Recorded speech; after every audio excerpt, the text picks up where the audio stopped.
Spoiler warning for the greater MCU up until this point, especially the Guardians of the Galaxy movies and all of the things that they're in. For the I Am Groot shorts, we will be talking about all of that in this series coverage.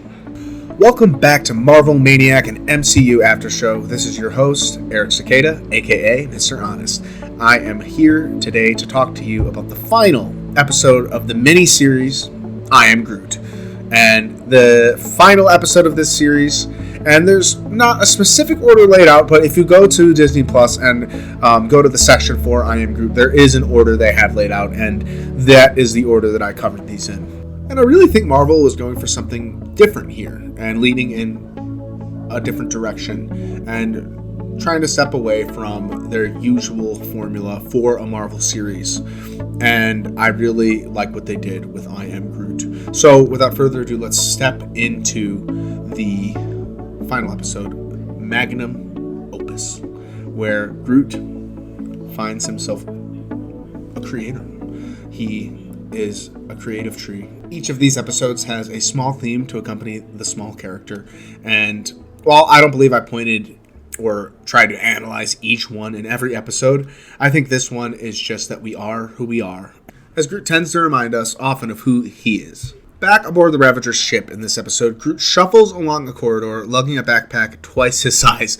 On the backpack looks like an animated Kevin Smith, it looks like, but I don't know if that's for sure. It just looks like him, just to point that out. And I know Kevin Smith is a huge Marvel fan, and he had Stan Lee in his movie Mallrats, which is referenced in Captain Marvel. Stan Lee's final cameo in the MCU, he is reading the script to Mallrats.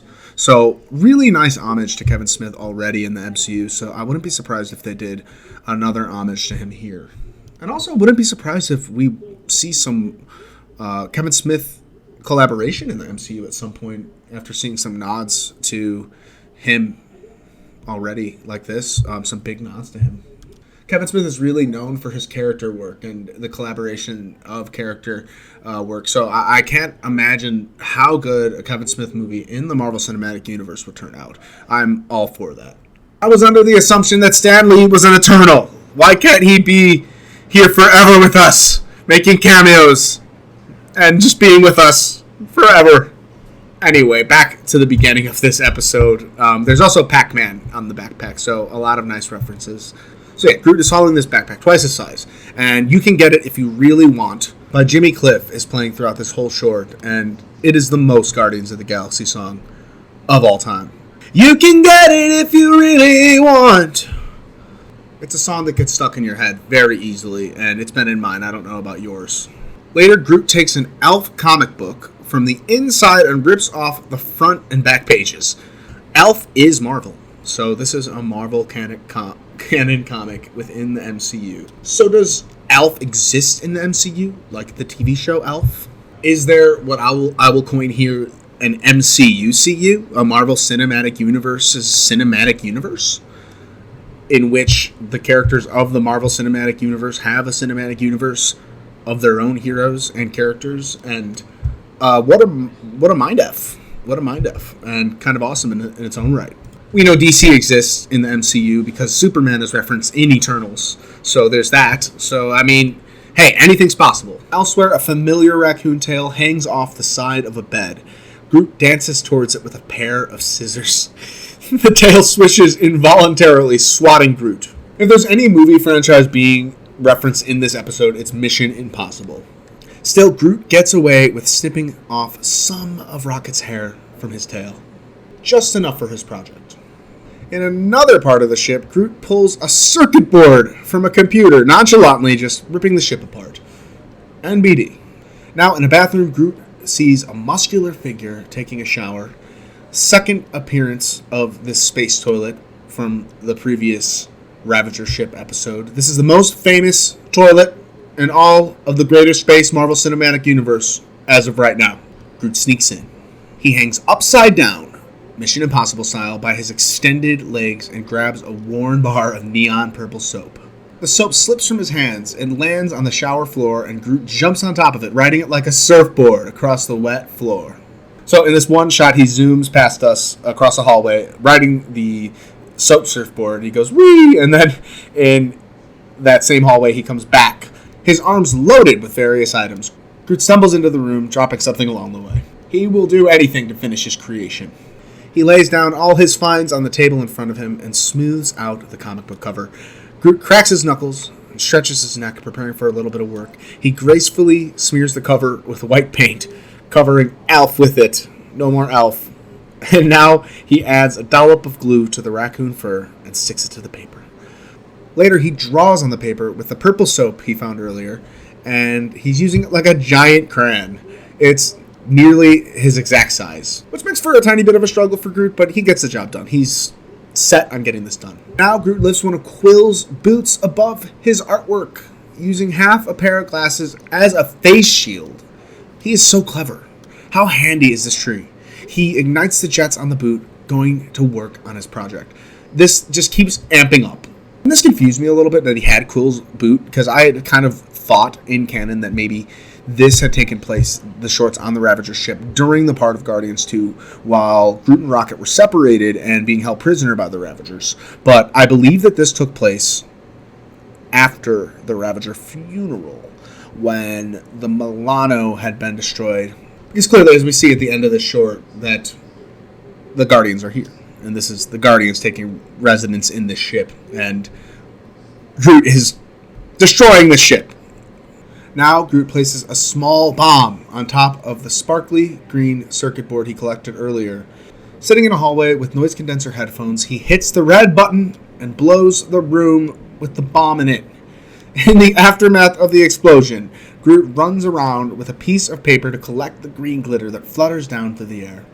He almost falls through a hole in the ground that was created by the explosion, by the bomb he just set off. A little bit over the top, to say the least.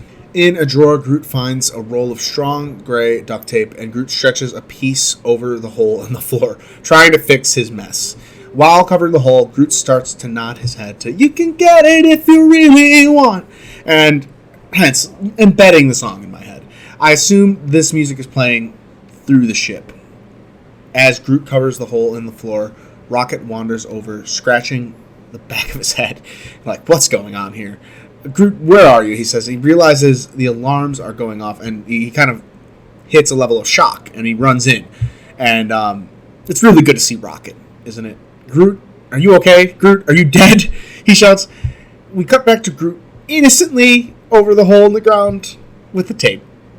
Oh, yeah, you're right here. Wait, what the, Rocket is completely flabbergasted by the fact that, are those the ship's fuel rods?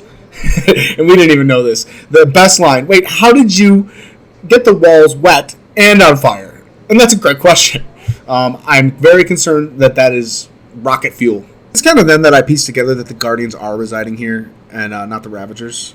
Because Drax says, oh, wait, is this Drax's soap? He's been looking everywhere for this. He won't shut up about it. So, Groot's creation took a little bit of time. And in the background, Drax is looking for his soap that Groot was coloring with. Rocket asks Groot, why does it look like a bomb went off in here?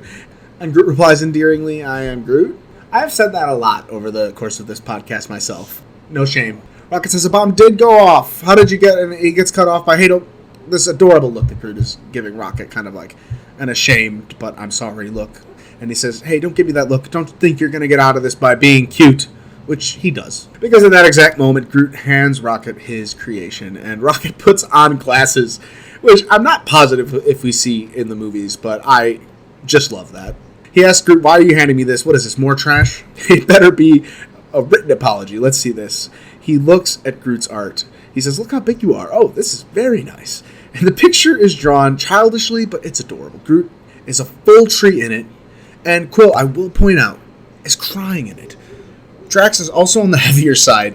On Groot's shoulder is a small creature that I would assume to be one of the little guys from episode 2. We gotta get this frame, Rocket says, and put it on the fridge. I can't stay mad at you, can I? He pats Groot on the head, and Groot scoots away on the soap again. I don't think he's bringing it back to Drax, so Drax might have to get a new bar of soap.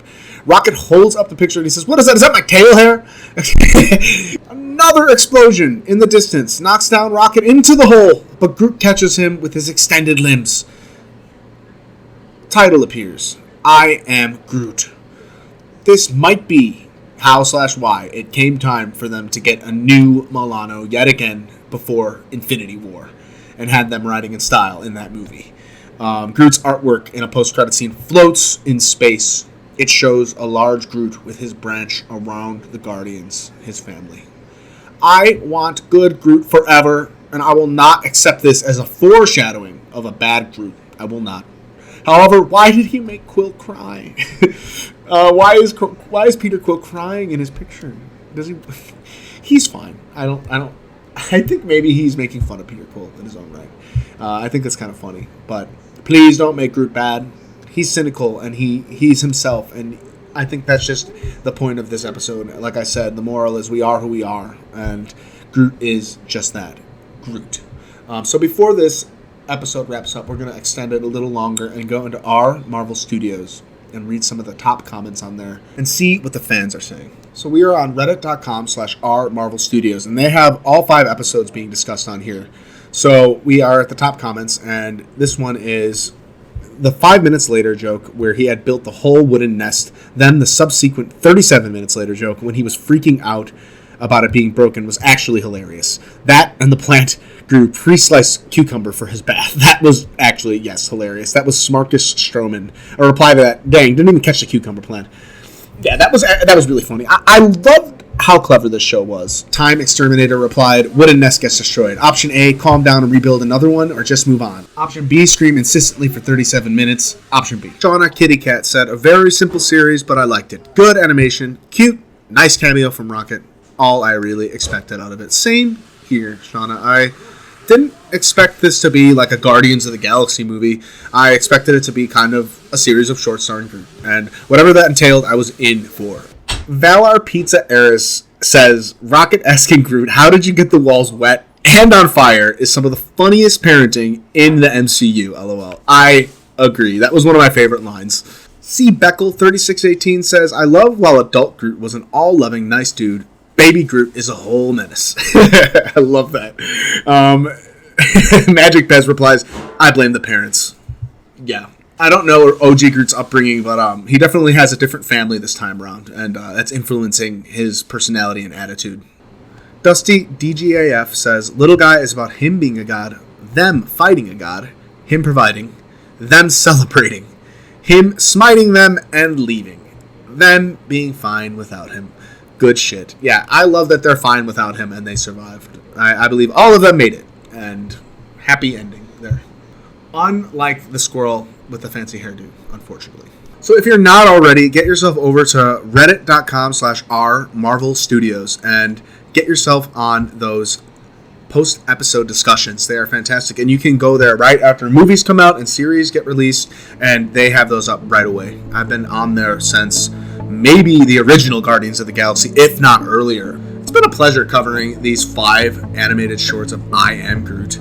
It's really good to be back with you covering the Marvel Cinematic Universe, and I've said that a couple times, but I don't know if it exemplifies my excitement. It's my belief that the Marvel Cinematic Universe Phase 4, we're in the multiverse saga now, and we get a lot of scattered stories throughout this, so I will be covering another Marvel series, if not movie next. Most likely Shang-Chi, Moon Knight, or Miss Marvel. No specific order on those as of now, but they're coming soon, really soon to you. At this time of recording, I haven't updated the Patreon, but the best place to support the show as of right now would be patreon.com/marvelmaniac. Email us at marvelmaniacpod@gmail.com with your thoughts. This has been Marvel Maniac, an MCU after show. I am Mr. Honest, aka Eric Cicada, your host, and he is Groot. And we will see you next time. Until then, Avengers, disassemble.